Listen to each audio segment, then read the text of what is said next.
¿Qué le pasó en concreto a tu hijo?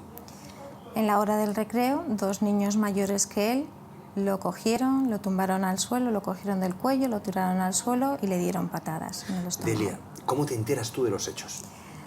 Pues me llama una madre del curso de mi hijo y me dice que su hijo está muy asustado y que le está contando que a mi hijo le han pegado en la hora del recreo. Entonces yo me pongo en contacto con el cole, pero tanto el cole como yo no teníamos toda la información. Los niños agresores dulcificaron lo que había pasado y no contaron tal y como había sido. Cuando llego a casa y me vuelven a llamar y me cuentan cómo ha sido de grave el tema, vuelvo a llamar al colegio, llevo a mi hijo al hospital infantil porque yo no sabía si tenía lesiones internas o no, aunque él aparentemente estaba bien. Y me entero, pues eso, a través de una mamá del colegio. Tú personalmente creo que hay un momento incluso en el que esto colma un poquito la paciencia, estás a punto de tirar la toalla, hay un momento en el que decías, ojalá me pudiera ir con mi hijo a vivir al campo lejos. Sí, pues porque en ese momento yo me sentía pues muy hundida, a pesar de que mi hijo estaba fuerte, mi marido y yo y bueno, toda la familia estábamos bastante hundidos y pues lo primero que te viene a la mente para pues acabar con el problema es marcharte lejos. Lo que pasa es que no es la solución. Delia, muy brevemente, hay muchísimos padres que te están escuchando. Igual a alguno de los padres últimamente le ronda la sospecha de que algo podría estar pasándole a su hijo. ¿Qué mensaje les lanzarías? Pues mira, primero no frivolizar con el tema y si tienen la sospecha de que esto, hablar con el colegio. Hablar con el colegio y luego también está la asociación a la que yo me encontré y que me respaldó muchísimo, que es Stop Bullying, y que pues eso, te hacen vivir la cosa de una manera natural, te ayudan, te hacen sentirte pues segura, protegida. Muy bien. Delia, muchísimas gracias por tu testimonio, por tu valentía. Sabemos que estás pasando un mal rato por revivir todo lo que le ocurrió a tu hijo.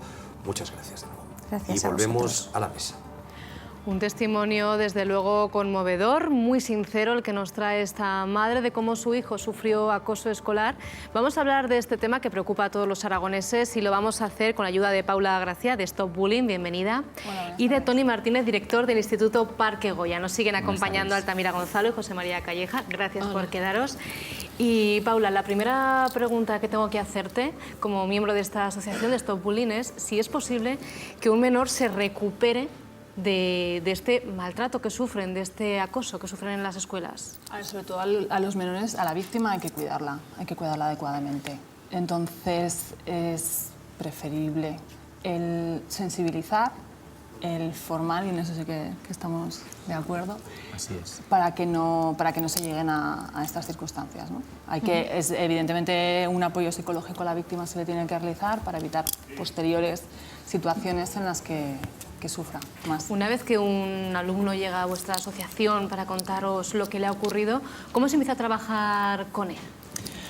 A ver, el equipo de acogidas se recibe la atención, se hace una acogida, se hace una valoración y ya se empieza a trabajar con la familia y con la víctima. Toni, decía Paula, ella conoce los casos una vez ya han sucedido, llegan a su asociación. Lo más importante es prevenir desde el centro escolar. En eso, en el Instituto Parque Goya, sois pioneros, trabajáis desde los más chiquitines para evitar que ocurran este tipo de casos. ¿Cómo lo hacéis?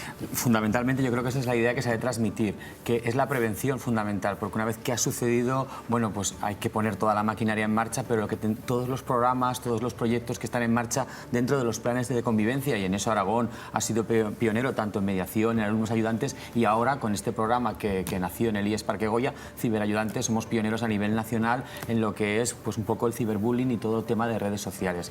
Pero a mí me gustaría decir que no es generalizado, es decir, las situaciones de acoso, de ciberbullying, no son situaciones generalizadas. Eso no significa que así que le pase a un alumno no nos pongamos todos los esfuerzos para que eso no vaya a suceder, pero hay que transmitir a la opinión pública que no es una situación generalizada, y menos mal. Calleja, José María Calleja, antes de hablar con la madre a la que acabamos de entrevistar, comentábamos, al fin y al cabo esto del acoso escolar en los centros educativos ha ocurrido siempre. Era una especie de normalidad aquello que un padre le decía a otro padre, hijo, tú pega antes de que te peguen.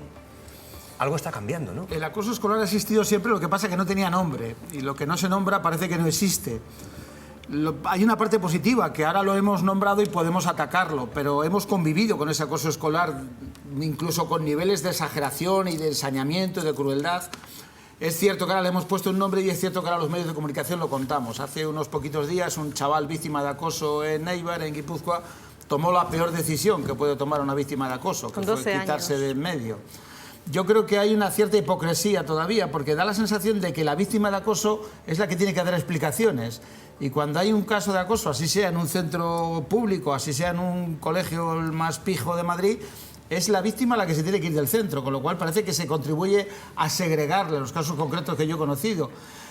Es difícil luego establecer la convivencia. Ha habido casos de un chavalito en otro colegio en Fuenterrabía que le tiraban rollos de papel higiénico cuando entraba al aula y también tomó la peor decisión, que fue quitarse de en medio. Es un problema que, bendito que lo hemos nombrado, bendito que hay profesionales dispuestos a acabar con ello, y que debería tener en cuenta también la mentalidad de los padres. Antes hemos visto el caso de una madre que había sido condenada por una posición de falta de respeto, de desprecio a un enseñante. Los padres de los alumnos son los primeros que tienen que estar con 1000 ojos para que su hijo no sea ni víctima ni victimario.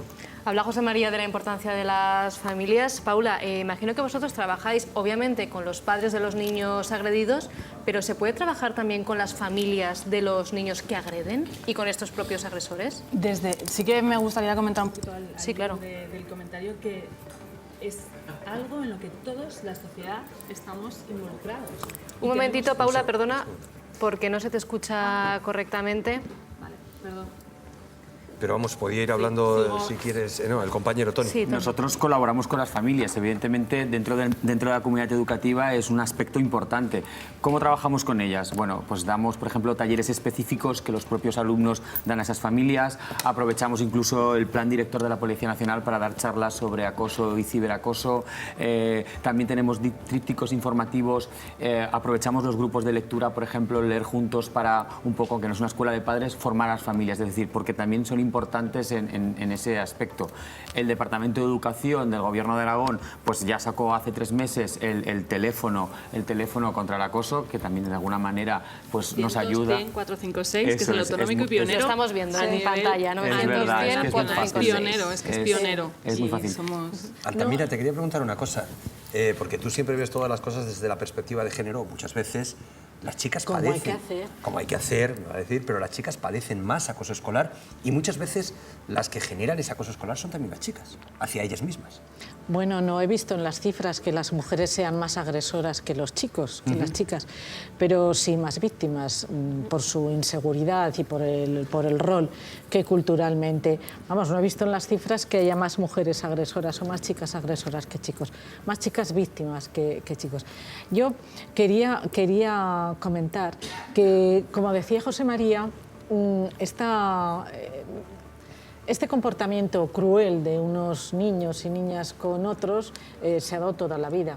Le comentaba que estoy leyendo un libro de Agustín Sánchez Vidal que se titula Viñetas y que está situado un poco en los años 50, 60 y cuenta la infancia a esas edades y realmente hay comportamientos crueles.